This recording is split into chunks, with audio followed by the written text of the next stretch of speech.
Hi, hello. It is Josh Bowe, one of the many editors over at MavsMoneyball.com, fellow co-host of Pod Maverick. We are coming to you with an After Dark episode of a Summer League edition. The Mavericks, in a exciting fashion, defeat the Philadelphia 76ers. Pretty crazy comeback. They win 111 to 103. If you didn't watch the game, just hearing 111 to 103 for a Summer League final score, if you know anything about Summer League, it is a little eye opening.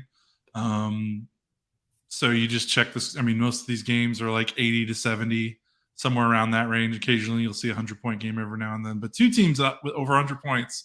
That doesn't happen too often in Summer League. So this was a fun one to watch. It wasn't very fun for three quarters, but the fourth quarter was a lot of fun. I'm joined by fellow MavsMoneyball.com contributor Brian Zillum. Brian, how you doing? I'm better now that somehow the Dallas Mavericks won a basketball game, Josh. Yeah. Jesus Christ. We were joking about like halfway through the first quarter, like, hey, are we just going to do a Q&A because this game sucks? Yeah, that was a rough start, and we were wondering if there was some sort of curse, Summer League curse for the Mavericks, because I think, what did we have in Slack? Someone said they hadn't won a Summer League game since August of 2021. I think they were 1-9 in their last 10 Summer League games. Something like that. Their last one in Summer League, Doyle pointed it out, was August 7th of 2001 with is it Cadillac Jones? Was that CJ Jones? Whatever. Yeah, I can't. I remember he had a fun moment with the Mavs. A hot minute. But so this was a crazy game. They were down 15 or 16 points to enter the fourth quarter. They were down double digits pretty much most of the game. I mean, they started the game. The Sixers opened the game on like a 15-8 run to start the game, and from there the Mavericks were never really in it. And then the fourth quarter happened, and they turned it around. I think what was going to be the biggest bummer about this game was it was not only this looking to be a blowout, which, I mean, it's Summer League. The results don't really matter, but it's still, you'd rather watch a team win than a team lose. And so it was not only a blowout, but it was like the main three guys that I think everyone is here to see: Jaden Hardy, Olivier-Maxence Prosper, and Dereck Lively, of course, the Mavericks' three best young prospects on this Summer League team. Like, not only was the team playing poorly and going to lose, those three guys were doing nothing. I mean, right. It was not a great showing for either of those three guys through three quarters, especially when all three of them kind of had their moments in the first game despite a loss. Like, even if a team loses, you can at least be like, okay, well, there was something here. And for three quarters, there was just nothing for Hardy or Lively or Prosper. So not only did the team make a comeback win in the fourth, but all three of those guys turned it around in the second half. Hardy finished with 24 points. He was like the main driver of the comeback because he went to the free throw line 13 times. He went 12 of 13 from the line. The Mavericks as a team went 30 of 38 from the free throw line, 38 free throw attempts. That's a lot for an NBA game. That's a lot. So that's a lot for a Summer League game, which is 8 minutes shorter than an NBA game. So they got to the line, they got to the rim, they got into the paint. They only made 7 threes. So 30 of their 37 field goals were inside the three-point line. A lot of those were right near the basket. So Hardy had a great fourth quarter. He finished with 24, 6 rebounds, 5 assists, only 2 turnovers, which was really nice. He shot the ball really poorly through three quarters, but then turned it around. Prosper just wasn't really doing much. Then he finished with 10 points, 7 rebounds, an assist, to steal a block. He didn't shoot well either from the floor, but like everyone on this team, he went to the free throw line. 6 of 9. And then Dereck Lively, who struggled, I think, in the first half with some fouling, with some screen setting. His defense didn't look as crisp as it did in that first game against Oklahoma City. I thought he played a really good second half. He finished with 8 points, 11 rebounds. No steals, no blocks, but he definitely had some deterrence at the rim that don't count as blocks. He had 2 assists, 2 turnovers. Big stat for him. He only finished with 4 fouls despite playing 23 minutes. I want to say our man Panda Hank in Slack said he had 2 fouls in the first quarter, I think, or what was it? You have that Lively picked up his 4th foul with 6:43 remaining in the second quarter. I definitely thought there was the officiating was not great. I thought there was at least 2 fouls Lively could have occurred himself, but what are you going to do? It's Summer League. Right. So wow, so he basically didn't pick up a foul from midway through the second quarter to the end of the game. Yep. That's crazy. I mean, that's going to be one of his main things he has to work on in the NBA is not fouling, and the fact that he was able to get away with that second half, that's really good for him. And I think it made a difference. He stayed on the floor. He had a couple of putbacks.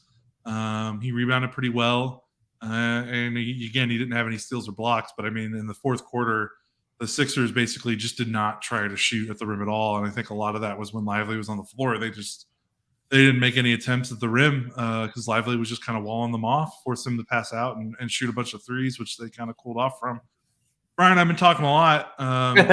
You get to you now. With that fourth quarter comeback, what was the thing maybe you took away the most, or what was the most fun for you, or just kind of what was the thing that stood out to you most watching that fourth quarter?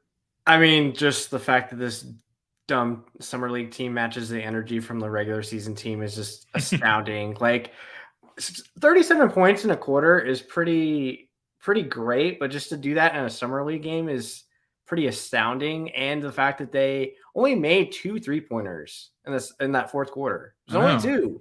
Like that's nuts. And it was funny. I was kind of doing it as like a joke, but I was ready for my man Jelly Walker to get in a game, and I kind of feel like he gave him a little spurt. It was unfortunate. I believe it was towards the end of the third quarter. McKinley Wright left the game with a sprained ankle, I believe. That was what the Mavs PR tweeted out. No current timeline. Hopefully, speedy recovery for him. But Walker is definitely. He's probably not obviously going to make the roster, but he could make summer league fun. Where hey, let's get this guy camp invite because. Yeah, he's like super tiny, but like those water bug guards are sometimes really fun, especially in summer league when they can just like throw up bombs, and that's usually what like summer league is about. You're gonna just chunk up stuff, and I mean the Mavericks. I think Kirk earlier tweeted out like what the 3-point percentage for the Mavericks was in the first 2 games, and it was like crap, but somehow they still like ended up like scoring and finding a way to win. I will say, I mean, shout out to our guy, I believe is Moore, right? Our 5-year, I think he was a 5-year guy from college, not familiar with his work. Taze Moore? Taze Moore, yes. Yeah. He gave the Mavs a lot of energy off the bench. Our guy Miles from TCU, he was fine. He kind of existed. Lawson definitely not as a good game as first game. He was definitely wild ass. He very inconsistent as hell. Hardy that first half, it was just like, ooh, man, like that jumper was flat. So if you do have to look at like highlights in its entirety, right? I mean, Hardy like realized, hey, I'm not hitting my jumper. Let me go to the basket. Great. Like more of that, like fantastic. And stuff like that. That's going to give him opportunity in minutes. And with Lively, I mean, we can kind of, maybe that'll be a good segue. Let's do a little good, bad, Josh. Cause like, I think this game had the Mavs obviously lost, we still would have had the full Dereck Lively experience because we got a little, we got some dunks, we got some rebounds, we got some defense, we got some fouls, early fouls, but obviously he contained that. I'm really fascinated with the fact that this NBA player doesn't know how to set a screen at all. That just like and it was funny because it's a surprisingly harder thing for these guys to learn than you would think. It's something that's really simple from the outside, but talking to guys around the league, and I've seen some coaching interviews, it's like the one thing that coaches and people with teams wish that these guys learned better in youth basketball and college basketball is just how to set a screen. There was a really good interview with former Minnesota Timberwolves coach Sam Mitchell, and it was when the Timberwolves were kind of rebuilding with Cat before they made the playoffs. And they were like, just kind of having a free ranging conversation with this reporter. And one of the things he brought up was just like, you don't know it, but like, we have to teach these guys that like, they don't know how to screen. They don't know how to, like the little things, you see this stuff in the game and you look for points and rebounds, but the stuff that you don't see, we have to teach that because they don't know how to do it when they come into the NBA. Like, I think it is kind of weird. Like, I understand what you're saying. It is kind of weird to watch. You're like, wait, you're a big man. How do you not know how to set a screen? But it's just a thing. It's a thing in youth basketball. These guys just don't know how to do it, and it's something he's going to have to be taught. Yeah, and when I was talking to Kirk about this after the game on Saturday, like he had said, well, Duke's not going to run like sets like that. But I was like, wait, this is a pretty high level college basketball team. They don't teach screen. And then of course he was like on the number one like guy from that COVID class, right? He was a McDonald's All American. Yeah, he was the number one guy for so high school class. I wonder if he was just so good, people just didn't bother to coach him. Yeah, it's kind of like that Luka effect, right? Like he's probably he's probably actually seeking coaching, but he's been so good at people are just like, oh, we don't need to teach him anything.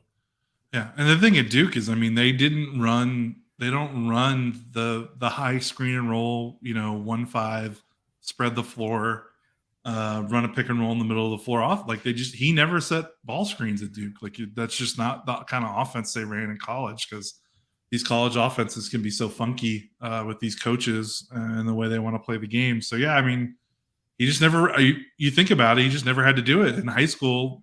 Why is he setting screens? He's running, jumping, dunking over everyone, and then he gets to college and he plays on a team that just doesn't run a spread pick and roll game, and he's kind of just hanging out in the dunker spot, maybe setting some off ball screens, which is a little different. So yeah, he just never set ball screens as a youth basketball player because of just the way the game is with AAU and high school and college. So yeah, go ahead. No, I was going to say, you could definitely tell I don't know if he hasn't or it's been several years, because he set the screen as he's about to throw a UFC forearm to somebody, which I'm just like, oh buddy, if you're going to do that consistently, you're going to get called for that every time. Because Maxey, I think Maxey I feel like he fouls every time he sets screens because he definitely moves, but I feel like officiating's got to really pick on him. So I just hope if this is something that's going to take a while, like let's not just get mad at him when he's going to get two offensive fouls in a game, because this is obviously this might take like a year or two for him to actually like sync up and get, which is totally understandable. Yeah, no one should get mad at anyone. It's summer league. These are rookies. Like I understand he was taken with the 12th pick. He's not like a late first rounder, but yeah, you just have to be patient with these guys. I know the fun of the draft is you see these talented guys and you just want them to produce right away, but it doesn't always work like that. But that doesn't mean anything's wrong. The one thing that was cool, again with him was what I really liked with Lively and Prosper. Hardy made, he's already got an NBA season under his belt, so it makes sense for him to kind of be able to rebound mid game. That's great to see, but it doesn't shock me because the way he finished the season. With Prosper and Lively, it was really cool to see those guys kind of struggle and then come out and then still find ways to contribute. Prosper, especially, this guy, like I see a path for him for getting minutes, maybe more minutes than Lively. In this upcoming season. I mean, that guy just, again, he's not going to be. I don't know if he's going to be a box score stuffer that maybe people want the Mavericks to have from their forward spot. But you just watch him, and man, that guy goes. I mean, he's running around screens. Like I've never seen a guy his height in a Mavericks uniform that can navigate screens defensively as well as he does. I mean, he really hustles through screens to stay attached to his defender, to his man. And despite his shot not being there tonight, I mean, 7 rebounds, assist, a steal, block, still found a way to get to 10 points because he just kind of lived around the rim. It was really cool to see, and I really like his first step off the dribble. I think that's been an issue with a lot of guys in Dallas the last couple of years is these guys just, people confuse us when we talk about this issue. Like, oh, well, they don't, not teams don't have 5 playmakers. And it's like, you don't need 5 playmakers. You just need guys that can one dribble against the closeout, take a hard dribble and get to the rim. Like that's just a universal NBA skill. That's not necessarily something a point guard or a playmaker needs to know. For sure. And I've seen Prosper do that a handful of times in these two Vegas games. And I know it's Vegas, it's summer league, but I don't know. That's pretty cool to see from a guy his size. He definitely seems to have some skill. And again, his defensive effort, nothing to complain about there for sure. Even after the Sixers were kind of bombing away to start the game. Yeah, I completely agree with you on the Prosper aspect. If Lively is getting more minutes than Prosper, then something's terribly gone wrong. Because I'm with you, because I feel like there's opportunity where I think in theory what Dallas is trying to do. They couldn't find like that perfect 3-and-D guy, so maybe they're trying to cobble together like maybe 3 or 4 guys that can do maybe like one thing, and then maybe Kid will have to pick his spots where, you know, Prosper's not necessarily going to have a jumper. It's going to probably take him like a couple years to develop that. So maybe if he can kind of like understand, hey, we kind of need you to do like Reggie stuff, but don't shoot threes. Just kind of just run around, chase guys around, you know, fight screens. Like Luka will find you. Maybe you can kind of be our kind of cleanup guy. You know, if he's in there with Powell, you know, if he's, I haven't really heard him do an interview yet. I don't know what his like expectations are. You know, if he's kind of in that mindset of Lively where he's kind of down just to be on the team and kind of just be like the junkyard dog type of like player, then that's great. That's definitely how his interviews have gone. He definitely knows what he needs to do on this roster to get PT. So yeah, I'm with you. I'm totally with you there. And I think something you kind of talked about, you know, maybe he doesn't have the jumper right away. Just having someone that can move around. Yes. Like his cutting, like just cutting is going to make a big difference. You know, the offense last year. Again, it's kind of funny to complain about the Mavericks offense last season when it was really, really good. But there were still some process things you would hope that they can get a little better at. And Prosper, just being an off-ball mover, someone that can cut and make hard rolls to the rim, even as a 6'8" wing.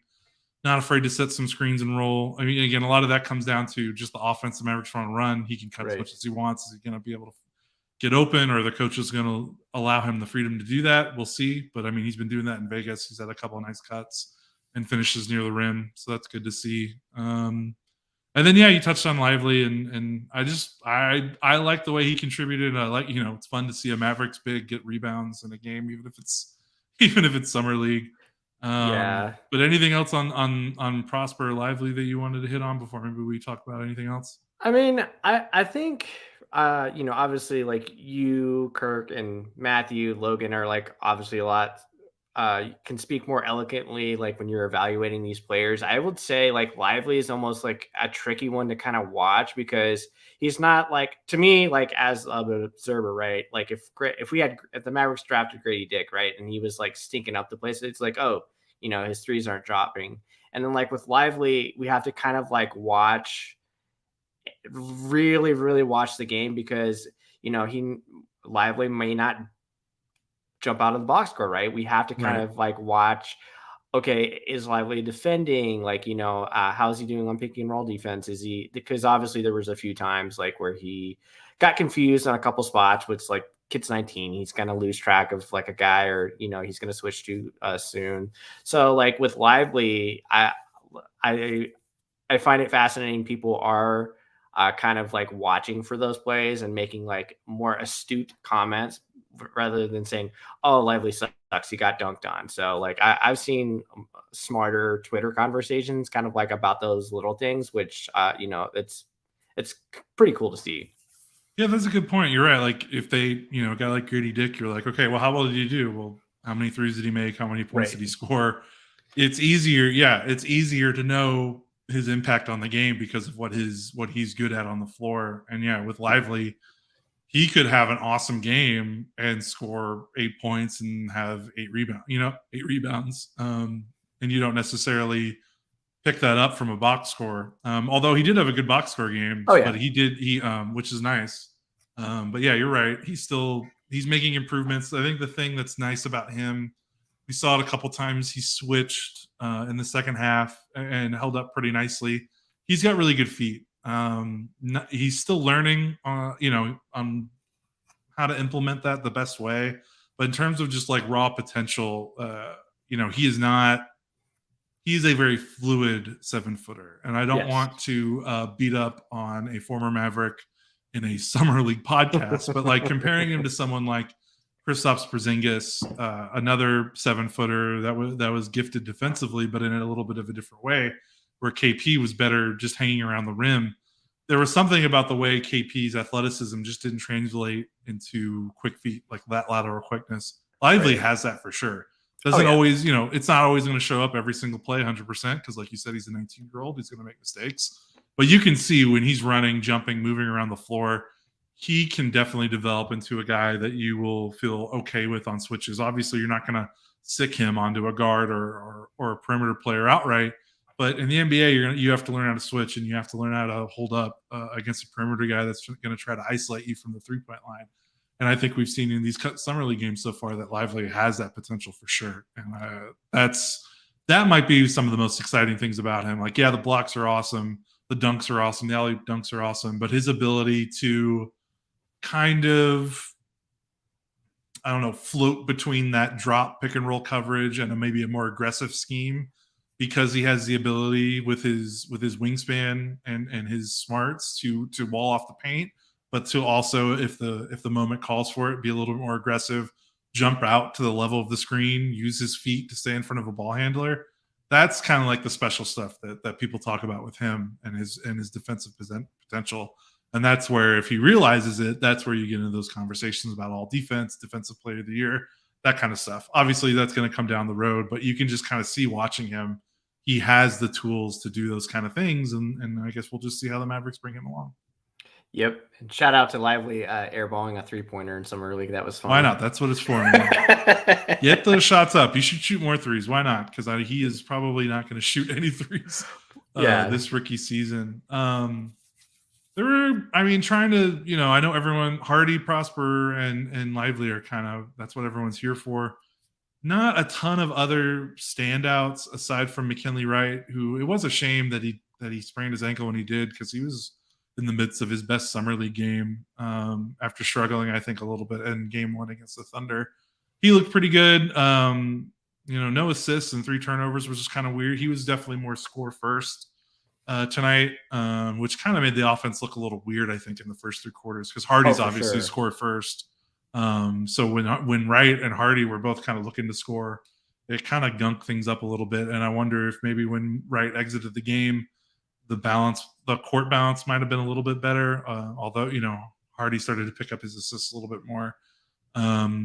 Mike Miles Jr. and Jordan Walker, Jelly Walker, they combined for 6 assists and 3 turnovers, which was nice. Only 13 turnovers for the team, which in summer league, that's not bad. You'll take 13 turnovers in summer league. If you guys have been watching summer league for a while, you know that 13 turnovers for a team is not that bad. But yeah, the only other guy that really jumped out to me was again, that guy you mentioned, Taze Moore. I'll be quite honest. I do not know a lot about this dude, but he was active and he was bouncy near the rim, which is always fun. Had a couple of nice dunks, got out in transition, had some offensive putbacks, made a 3-pointer out of the corner. He was certainly fun. I don't know what his future is. I think this is his second summer league. I think he played in summer league last year. I don't remember if he stuck around in the league. I think he was a G League guy last year. So the Mavericks have way too many. They don't have enough roster spots. So he will be maybe a training camp guy and then go either to the G League or get another invite or 2-way from another team. Because the Mavericks have already given Mike Miles a 2-way. Jelly Walker, we don't know his terms. He signed the only thing that got announced was he signed a 1-year contract. We don't know if it's we don't know if he's the other 2-way. We don't know if it's a full roster contract or a training camp contract. We don't know if it's that Exhibit 10 contract that they're allowed to sign. So we'll have to see. But the Mavericks only have 1 roster spot left, 1 2-way spot left. So I don't know if he's gonna grab that with AJ Lawson. I think they like as well. So and McKinley Wright, who they still like. So we'll see. But yeah, I feel like we're maybe wrapping it up. There's just not as much to talk about with summer league. But that was still like a really fun game. Oh yeah, it was fun to watch.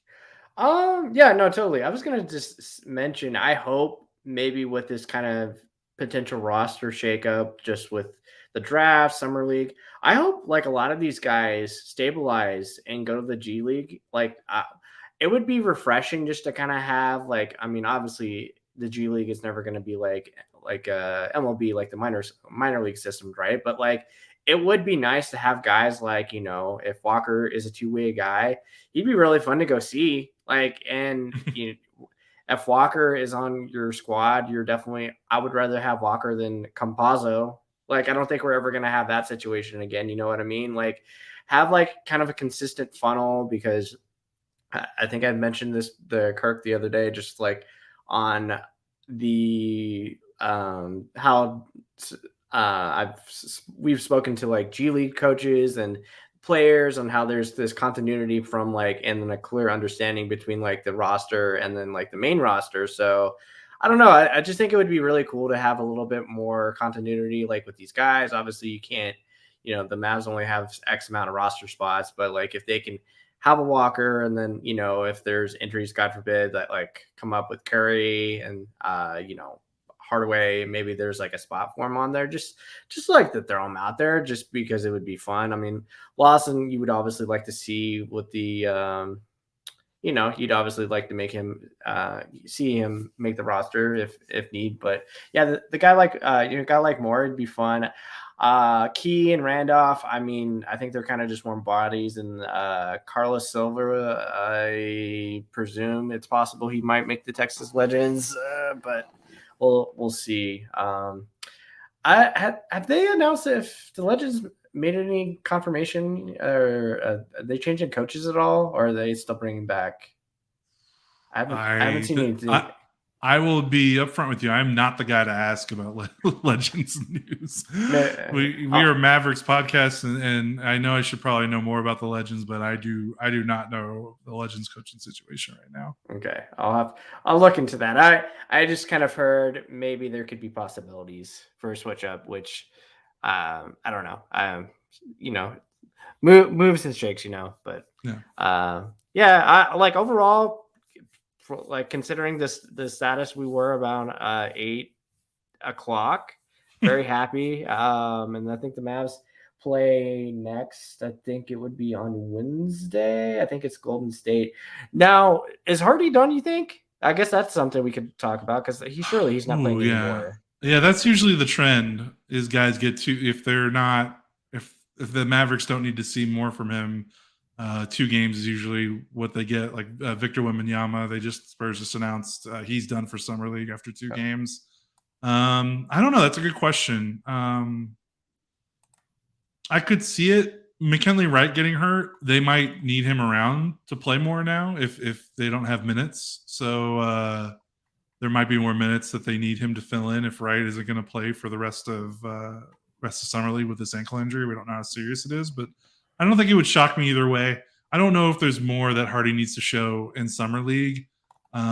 Maybe his presence would just help in terms of like, maybe they're like, okay, you've gotten your scoring in.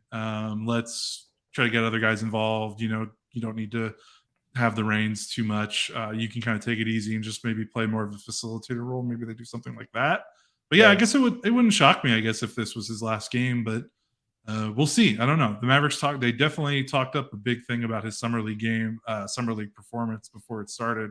They had big plans for him. Jared Dudley talked about how this was going to be like his team, and it certainly looked like that. So we'll see. If I had to wager, I think he's probably still going to play.